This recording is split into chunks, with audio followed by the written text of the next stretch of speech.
I have cheated before, and I have helped people cheat before. Obviously, I'm talking about school assessments and not about romantic relationships. And if those experiences have taught me anything, it's that if you truly want to learn something and be good at that skill in whatever field, cheating probably isn't the best option for your development in that skill. It'd be best to view the learning process as a crucible that takes you in with all your impurities, and when it's done with you, you emerge pure, radiant, rid of all impurities that could have hindered you from excelling in whatever field you want to go in. Yes. This is what I would have said if I didn't condone cheating. Yeah, to get anything in this world, you need to do whatever it takes, even if it means cheating or stabbing your ally in the back. The only thing that matters is the destination, not the journey. In fact, if you're able to pull off cheating, that's a sign of high intellect and you should be rewarded for it. If I was a teacher or invigilator and I caught you cheating, I would have to punish you, not because you had the audacity to cheat, but because you are sloppy enough to let me catch you. I'm playing, guys. Of course I am. Cheating is bad and you shouldn't do it. But it's funny how much energy is put into cheating plans, you know? You'd think people are having a pre-game pep talk, but nah.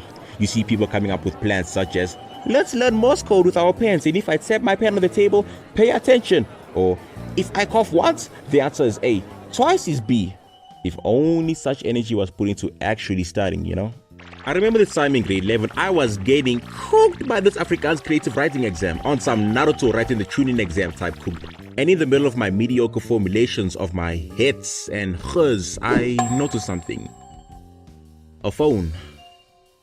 My friend's phone. Being passed around amongst 5 people, including himself. Wow. Literally using Google Translate in the middle of an Afrikaans final exam. So skillful.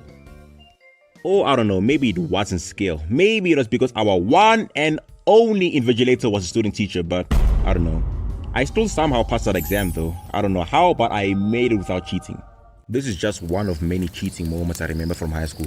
Another cheating incident I remember was in grade 9, and this time I was involved. It was with my homeboy at the time, and he wasn't the sharpest tool in the shed. And we were writing our final exams for maths.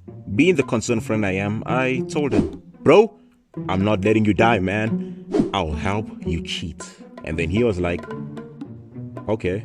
My genius pulled this off with a ruler. A black one. If you're not understanding how I did this, I wrote the answers on the ruler with a pencil and passed it on to him. The answers were only visible if you tilt the ruler at a certain angle so that the light can reveal what I wrote. And once he's done copying the answers, he passes it back to me. I erase the answers and write new ones. This was perfect. Other than the fact that we were separated by a row of students. Let me explain something. So in my high school, we used the system to prevent cheating by letting different grades write in the same class. Grade 8s write with grade 9s, grade 10s write with grade 11s, and grade 12s write alone. And when we'd write together, rows alternated with grades. For example, grade 8, grade 9, 8, 9, until the class is filled. So him and I were at the back of the class, separated by this grade 8 girl. I had to pray that this girl cooperates. So I write down the answers, I pass it to her, and she passes it on to him. He gives it back, and I repeat the drill. At a certain point, she gets bothered by this ruler being passed around, and she catches on to what's happening. She receives the ruler, she inspects it. She looks at me, I shat myself. She smiles, shakes her head, and just complies. Thank goodness this girl was cool. Wait, you thought that was the main story of this video? Nah. The actual story takes place in grade 11 again. I forgot what we were writing, but my homeboy and I made up this plan to help him cheat, with my eraser this time. The plan was for him to remove the cardboard wrapper, write down the question he needs, pass it on to me, and I write down the answer and I give it back to him. And so we did this. If there's anything you should know about me, it's that I get really anxious about stuff like this. How I'm able to successfully pull off cheating schemes is only a miracle, broski.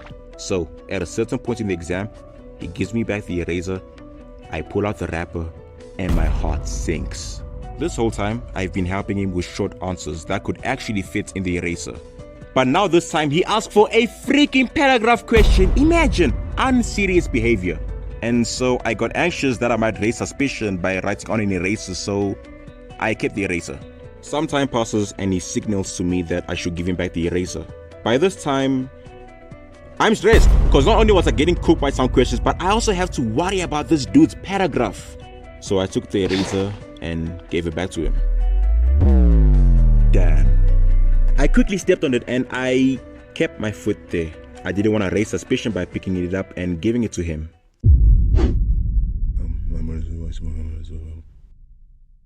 Hello, is there an eraser around your table? This guy says it fell near you. What the fuck? Why would he do this? Oh, totally unrelated to the story, but this student teacher was bad as biscuits, bro. Oh, eraser? What eraser? Raise your leg. What?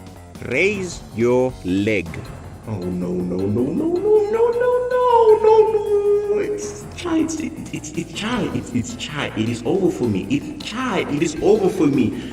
Yo, what's my mom gonna think? What is my mom going to think? Ah, damn, I cheated on the exam and now I'm going to get punished. No. Here's your eraser. What?